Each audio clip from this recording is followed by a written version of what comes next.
আপনার জীবনে যদি শান্তি ও সফলতা চাও, শ্রীকৃষ্ণের এই বাণী শোনো। নিজেকে জানো, নিজের কর্তব্য পালন করো।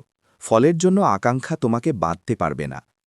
শ্রীকৃষ্ণ আমাদের শিক্ষা দেন, কর্মই মানুষকে মহান করে, শুধুমাত্র ফলের আশায় নয়। জীবনের প্রতিটি মুহূর্তে তুমি যে কাজটি করছো, তার পেছনে তোমার নৈতিকতা ও সততার প্রতিফলন থাকতে হবে। ভয় এবং হিংসা ত্যাগ করো, মনকে নিয়ন্ত্রণ করো। যা তুমি আজ সোপান করছো, তা আগামীকে গড়ে তোলে।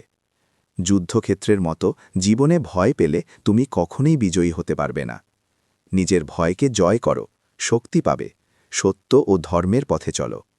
শ্রীকৃষ্ণ বলেন, প্রেমই হল সবচেয়ে শক্তিশালী শক্তি। যিনি প্রেমে বিশ্বাস রাখে, তার সব বাধা দূর হয়। আপনার চারপাশের মানুষকে ভালোবাসুন, দয়া ও সহানুভূতি ছড়িয়ে দিন। জ্ঞান তোমাকে অন্ধকার থেকে আলোর দিকে নিয়ে যাবে। শ্রীকৃষ্ণের বাণী আমাদের শেখায়, জ্ঞান অর্জন করা এবং নিজের মনকে আলোকিত করা জীবনের মূল উদ্দেশ্য।